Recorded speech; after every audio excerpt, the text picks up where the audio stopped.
Assalamualaikum warahmatullahi wabarakatuh. Salam genre. Halo genrejers, perkenalkan nama saya Siva Septiani, Duta Genre Putri Kecamatan Cipatat tahun 2021. Di sini saya akan menjelaskan sedikit materi mengenai stunting melalui video animasi. Selamat menyaksikan. Bahaya stunting mengancam anak-anak dan masa depan bangsa Indonesia. Pertumbuhan dan perkembangan yang baik dan sehat merupakan hak bagi anak-anak, baik secara fisik maupun secara mental. 9 juta balita di Indonesia mengalami stunting. Indonesia negara keempat dengan prevalensi tertinggi setelah Laos, Kamboja, dan Timur Leste. Prevalensi stunting di Indonesia mengalami penurunan loh. Pada tahun 2018, prevalensi stunting di Indonesia mencapai angka 38,8%. Namun, pada tahun 2019, prevalensi stunting di Indonesia hanya mencapai 27,6% saja.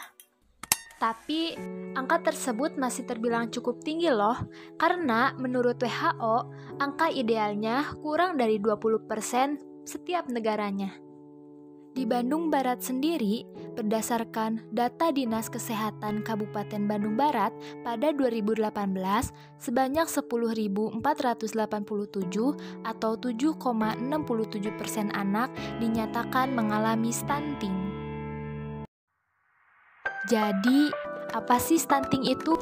Jadi, stunting adalah kondisi gagal tumbuh pada anak akibat kekurangan gizi pada 1000 hari pertama kehidupan atau sekitar 0-2 tahun dihitung sejak saat menjadi embrio. Balita dengan penderita stunting memiliki tinggi badan yang kurang jika dibandingkan dengan umurnya. Karena hal ini, penderita stunting dapat mengalami bullying di kehidupannya, baik itu di kehidupan sehari-hari maupun di lingkungan pendidikannya kelak. Stunting tidak hanya merugikan masa pertumbuhan anak, namun akan terbawa hingga dewasa. Dalam jangka pendek, stunting menyebabkan terganggunya perkembangan otak, terganggunya metabolisme tubuh, dan terganggunya pertumbuhan fisik. Efek jangka panjang stunting dapat menyebabkan kecerdasan anak di bawah rata-rata sehingga prestasi belajarnya tidak maksimal, imun tubuh anak tidak stabil sehingga anak mudah sakit, obesitas, dan mudah terserang penyakit diabetes, jantung, stroke, dan kanker. Selain itu, pada usia produktifnya, penghasilan penderita stunting 20% lebih rendah daripada mereka yang tumbuh dengan baik. Apa saja sih ciri-ciri stunting itu? Yuk kita cari tahu. Ciri-ciri stunting diantaranya pertumbuhan dan pubertas terlambat, wajah lebih muda dari anak seusianya, pertumbuhan gigi terlambat, performa buruk pada kemampuan fokus dan memori, usia 8-10 tahun menjadi pendiam dan tidak banyak melakukan kontak mata, berat badan tidak naik bahkan cenderung turun, dan anak mudah terserang berbagai penyakit. Nah, sudah tahu kan apa saja ciri-ciri stunting itu? Lalu, apa saja sih penyebab stunting ini?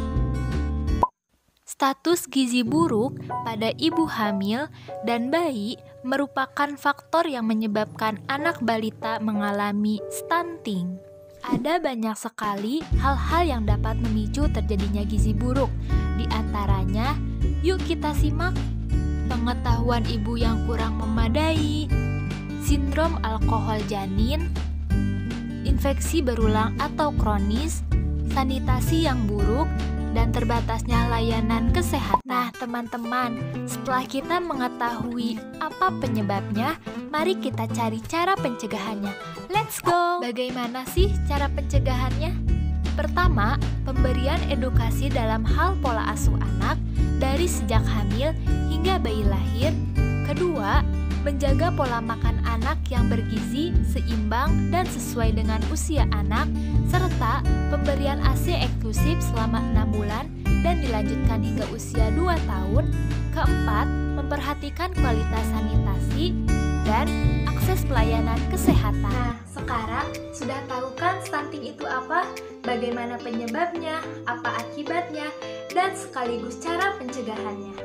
Teman-teman, ternyata stunting sangat berbahaya ya. Bukan hanya mempengaruhi masa kecil saja, tetapi stunting berpengaruh pada masa dewasa. Teman-teman, kita sebagai remaja harus mengetahui stunting sejak dini. Kenapa?